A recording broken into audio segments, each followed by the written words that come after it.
World cup मध्ये injured झाला तेव्हा मापं काढली, गुजरात सोडून मुंबईत आला तेव्हा मापं काढली, मग मुंबईत येऊन चांगला खेळला नाही तेव्हा मापं काढली आणि फॅन लोकांनी काढलेल्या या सगळ्या मापांना कचऱ्यात टाकून Hardik Pandya T20 world cup साठी टीम इंडियामध्ये सिलेक्ट झाला।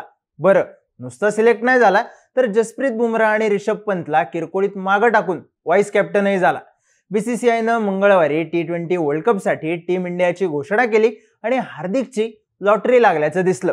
हार्दिकच्या नादात रिंकू सिंग टीम बाहेर गेला, ऋतुराज गायकवाड टीम बाहेर गेला आणि KL राहुल। पण लॉटरी एकट्या हार्दिकचीच लागली आहे का? तर नाही। आणि डच्चू फक्त रिंकू, ऋतुराज आणि राहुललाच मिळालाय का? तर ते पण नाही।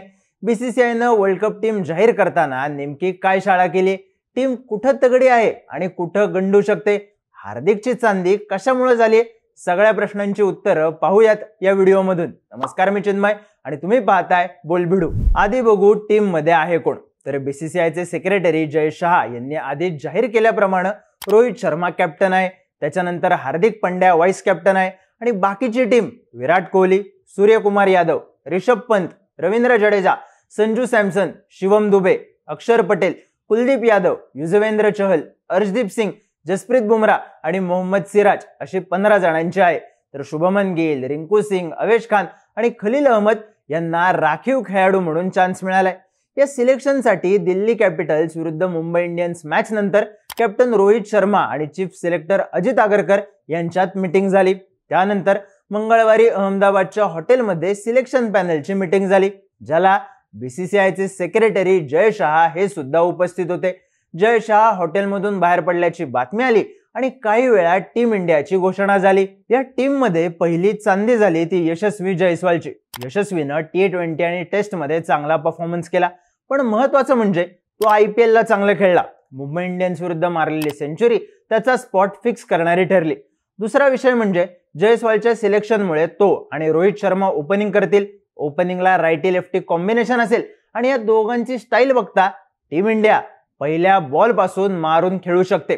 आता या रेसमध्ये पत्ता कोणाचा कट झाला तर गिल आणि गायकवाडचा, पण गिलला निदान राखीव म्हणून तरी संधी मिळाली, पण ऋतुराजकडून तो चान्सही गेला। आता जयस्वाल आणि ऋतुराज मध्ये तुलना करायचं म्हणलं तर ऋतुराजनं या IPL ला आतापर्यंत 447 रन्स केलेत। कॅप्टन्सीचं प्रेशर, धोनीची जागा घेण्याचं प्रेशर या सगळ्याला आपल्या बॅटिंग मधून उत्तर दिलंय। एक सेंचुरी आणि 98 रन्सची इनिंगही त्याच्या नावावर आहे। ऑरेंज कॅपच्या रेसमध्ये तो दुसऱ्या नंबरवर आहे। हे जयस्वालनं 249 रन्स केलेत, एक 100 आहे, पण ऍव्हरेज आहे फक्त 31चं। पण तरीही ऋतुराजचा चान्स हुकला। अगदी थोडक्यात त्याच्यात क्षमता असूनही। आता 3 नंबर आणि त्याच्या पुढे बघायचं म्हणलं तर कोहलीचा स्ट्राईक रेट हा मुद्दा चर्चेत असला तरी कोहलीला पर्याय शोधायची डेअरिंग बीसीसीआयनं केली नाही।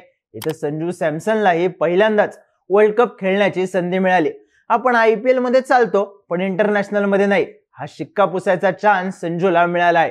पण त्याला प्लेइंग 11 मध्ये चान्स मिळणं काहीसं कठीण आहे।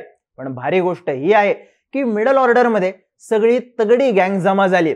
सूर्यकुमार यादव, शिवम दुबे, ऋषभ पंत, रवींद्र जडेजा आणि हार्दिक पांड्या सगळीच्या सगळी हाणकी बडीव गँग।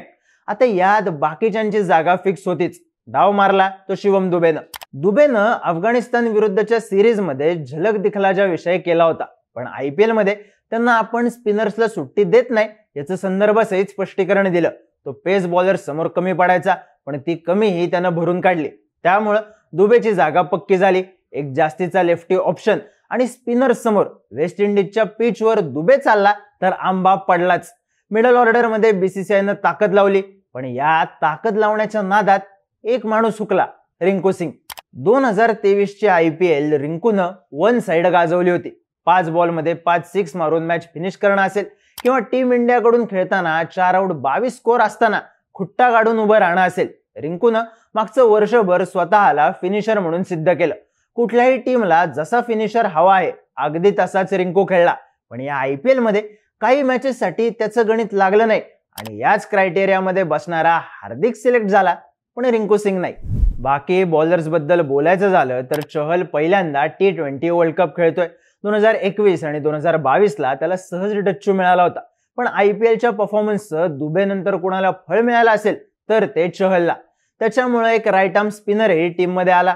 कुलदीपनं अर्थातच आपली जागा राखली। जो पोरगा 2019, 2020 आणि 2021च्या IPL नंतर संपल्याची चर्चा झाली, जो पोरगा भर ग्राउंडवर रडला, त्यानं सलग दुसऱ्या वर्ल्ड कपला टीम मध्ये जागा मिळवत खतरनाक कमबॅक केलंय. अक्षर पटेलनं स्पिन फ्रेंडली पिचेसवर जादू चालवणारा बॉलर आणि गरज लागलीच तर बॅटिंग करणारा या स्किलच्या जोरावर जागा मिळवली. पण टीम मधल्या जागेसाठी कुलदीप चहल हे कॉम्बिनेशनच प्लस मध्ये आहे. ओपनर्स भारी, मिडल ऑर्डरला सगळे हाणामारी गँग, स्पिनर्सही करामती, म्हणजे सगळंच भारी. पण मग घोडा अडतय कुठं, तर पेसर्सवर. बुमराह, सिराज आणि अर्शदीप सिंग हे 3 पेसर्स टीम इंडियाने घेतले. आता यात बुमराह वस्ताद आहे, पण सिराज आणि अर्शदीप या IPL ला म्हणावे तसे फॉर्म मध्ये नाहीयेत. पण सिराजचा मागचा वनडे वर्ल्ड कप आणि अर्शदीपचं लेफ्ट आर्म पेसर असणं त्यांना प्लस मध्ये घेऊन गेलं. पण स्पीड, अचूकता आणि भीती या 3 गोष्टींवर फॅक्टर येईल तेव्हा पेस बॉलिंग जसप्रीत बुमराह या एकाच नावावर अवलंबून असेल. बाकी टी नटराजन, मयांक यादव, हर्षित राणा यांनी यॉर्कर, स्पीड आणि प्रेशर हँडल करणं यात भारी कामगिरी केली असली तरी त्यांना टीम मध्ये घेऊन ट्रम्प कार्ड खेळायचा चान्स BCCIनं घालवला एवढं खरं. ओव्हरऑल बघायचं झालं तर BCCIनं आउट ऑफ द बॉक्स काहीच केलं नाही. सिलेक्शन करताना IPLचा विचार केला जाणार नाही अशी चर्चा झाली असली तरी IPLच्या जोरावर प्लेयर्स टीम मध्ये आले. 2007 मध्ये ज्या पद्धतीनं सिनियर्सला बसवायची डेअरिंग दाखवलेली तसं काही या वर्ल्ड कपला सुद्धा घडलेलं नाही. KL राहुल आणि श्रेयस अय्यर हे कॅप्टन्सीचे दावेदार असणारे, IPL मध्ये एका टीमचे कॅप्टन असणारे बॅटर्स टीम मध्ये जागा मिळवू शकले नाहीत. IPL वरूनच प्लेअर निवडायचे असतील तर DKचाही डाव लागला नाही. थोडक्यात BCCIनं नव्या बाटलीत जुनीच दारू भरलीये. पण या सगळ्यात BCCIनं एक गोष्ट डेअरिंगची केली, हार्दिक पंड्याला व्हाईस कॅप्टन करणं. खरं तर पंड्याचा IPL मधला परफॉर्मन्स प्रचंड डाऊन राहिलाय. तो ना बॅटर म्हणून चमकलाय आणि बॉलर म्हणून तर बोलायलाच नको. त्याच्यात जो फिनिशिंग टच होता, जे मारून खेळण्याचं स्किल होतं, तेच हरवल्यासारखं झालंय. त्याची रिप्लेसमेंट म्हणून पुढे आलेला दुबे, पंचचा फॉर्म यामुळे हार्दिकला कल्टी मिळणार अशी चर्चा होती. व्हाईस कॅप्टन म्हणून रिषभ पंतचंही नाव पुढे आलं होतं, पण शिक्का बसला तो हार्दिकच्याच नावावर. आता कशामुळं, तर हार्दिक पंड्या क्लच प्लेअर आहे. तो भले लीग मॅचेस मध्ये चालणार नाही, पण डू ऑर डाय मॅच असली की हार्दिकचा धुव्वा फिक्स. प्रेशर असलं की हार्दिक खेळतो, हा आतापर्यंतचा इतिहास आहे. आतापर्यंतचा म्हणजे या IPLच्या आधीपर्यंतचा. पण हार्दिकचा अनुभव, त्याचा टीम इंडियासाठीचा परफॉर्मन्स आणि सूर्या किंवा इतर प्लेयर्स जरी फेल गेले तरी बॅकअप म्हणून थांबून खेळणं, या गोष्टी हार्दिकला प्लस मध्ये नेणाऱ्या ठरल्या. BCCI अजूनही हार्दिक पंड्याला फ्युचर कॅप्टन म्हणूनच बघतंय हे सुद्धा क्लिअर झालं. कारण KL राहुलचा फॉर्म गेला तेव्हा व्हाईस कॅप्टन्सी गेली, पण हार्दिक सोबत असं घडलं नाही. बाकी मुंबई इंडियन्सच्या लॉबीचं कनेक्शन याची चर्चाही दबक्या आवाजात सुरू आहेच. हार्दिक, पंत आणि स्काय खेळणार असतील तर रिंकू गटात बसत नाहीच आणि त्याच्या समोर पर्याय उरतो तो डग आउट मध्ये बसायचा किंवा राखीव मध्ये असल्यानं कदाचित तेही नाही. दुसऱ्या बाजूला ऋतुराजला हे अपयश झटकून 2023च्या वर्ल्ड कप वाल्या रोहित शर्मा सारखं कमबॅक करावं लागेल. बाकी हार्दिक इन आणि रिंकू आउट, जयस्वाल इन आणि ऋतुराज आउट, याबद्दल तुम्हाला काय वाटतं? या टीम मध्ये नेमकी शाळा कुणावर झाली? तुमची मतं आणि प्रतिक्रिया कमेंट करून नक्की सांगा. आणि इंटरेस्टिंग व्हिडिओज पाहण्यासाठी बोलबिडूच्या YouTube चॅनलला सबस्क्राईब करायला विसरू नका.